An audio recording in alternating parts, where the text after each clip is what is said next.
उस दिन या उस घड़ी के विषय में कोई नहीं जानता, ना स्वर्ग के दूत और ना पुत्र, परंतु केवल पिता। मत्ती 24:36 पद। प्रिय मित्र, प्रभु यीशु के मीठे एवं मधुर नाम में आपको जय मसीह की। एक बार फिर परमेश्वर की दया से हमें यह अवसर मिला है कि हम आगमन के पर्व को मना सके। एक ऐसा अद्भुत आगमन जिसके विषय में आरंभ से भविष्यवक्ताओं द्वारा लिखा गया, परंतु जब प्रभु का आगमन हुआ तो ज्ञानवान और भविष्यवाणियों के जानकार उस गौशाले की महिमा से वंचित रह गए। तो भी प्रथम आगमन का उद्धारकर्ता दयालु, विनम्र, ताड़ना सहकर चुप रहने वाला था, जिसके विरोध में झूठी अदालतें चलाई गईं, जिसके विरोध झूठे मुकदमे चलाए गए, तो भी वो खामोश रहा।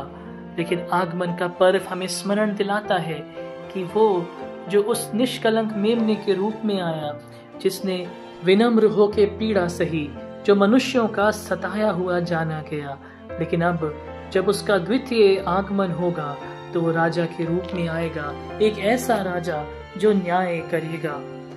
आगमन का पर्व हमें स्मरण दिलाता है कि प्रभु यीशु का द्वितीय आगमन शीघ्र होने वाला है। कई लोग आज उस आगमन को जोड़ने घटाने में लग जाते हैं। बहुत से लोग सोचते हैं कि समय काल के अनुसार प्रभु का आगमन इस काल या इस समय में होगा, लेकिन ये मूर्खतापूर्ण है। और इसीलिए परमेश्वर का वचन मत्ती रचित सुसमाचार के 24वें अध्याय में हमें चेताता है कि उस घड़ी और उस दिन के विषय में कोई नहीं जानता। लेकिन उस दिन के आने के पहले परमेश्वर हमें और आपको अवसर देता है कि हम मन फिरा करके परमेश्वर के सानिध्य में, उसकी नजदीकी में आने वाले हो सकें। इससे पहले कि नूह के समय में पूरी पृथ्वी समाप्त हो गई, परमेश्वर ने नूह को आज्ञा दी कि वो कश्ती बनाए, और जब वो कश्ती बना रहा था तब परमेश्वर ने उसको इस्तेमाल किया कि वो लोगों से बातचीत कर सके और उन्हें चेता सके कि वो मन फिराएं। लेकिन उनमें से किसी एक ने भी परमेश्वर की बात को नहीं माना।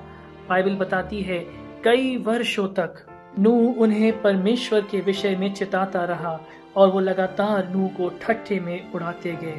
प्रिय मित्र, आगमन का पर्व हमें स्मरण दिलाता है कि अब जो यीशु आने वाला है वो नम्र होकर के गौशाले में नहीं जन्मेगा, लेकिन अब जब वो आएगा तो प्रधान और ललकार दूत अपना शब्द देंगे, आसमान खुल जाएगा और सच में वो गीत पूरा होगा जिसके बोल कुछ इस तरह से हैं। हर एक आंख उसे देखेगी बादलों पर आते हुए, छेदा था जिन्होंने उसे छाती पीट कर सजदा करेंगे। प्रिय मित्र, आगमन के इस पर्व में हम क्यों ना अब खबरदार हो जाएं, सावधान हो जाएं, प्रार्थना में लगे रहें। जैसा मरकुस कहता है, निरंतर प्रार्थना करते रहें, क्योंकि अब प्रभु का आगमन शीघ्र है।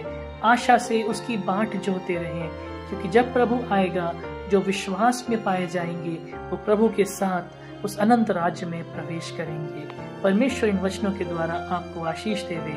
आइए हम प्रार्थना करें। प्यारे प्रभु, अक्सर जब हम इस मौसम में आते हैं तो हम बात करते हैं उस आगमन की, उस इंतजार की, लेकिन आज हम गहराई से इस बात का अंगीकार करना चाहते हैं कि हम आपका इंतजार कर रहे हैं। हम चाहते हैं कि हम मरियम की तरह एक नया गीत गाएं। हम चाहते हैं कि हम जकरिया की तरह उस नए दिन की घोषणा कर सकें। हम जिब्राइल की तरह उन लोगों के लिए अच्छी खबर लेकर के आएं जो कि आज महत्वहीन और अयोग्य हैं। प्रभु, आज समस्त संसार आपकी प्रतीक्षा कर रही है। हम चाहते हैं कि हम उस प्रतीक्षा में अपनी अहम भूमिका निभाने वाले हो सकें। प्रिय परमेश्वर, हमारी सहायता करें, हमें क्षमा करें कि हम वापस आपके मार्गों पर फिर सकें। जब हम इस आगमन के मौसम में प्रवेश किया है, हमारी प्रार्थना है कि वो कार्य जो आप हमारे जीवन से लेना चाहते हैं, अपनी मर्जी में हो करके उसे पूरी करें।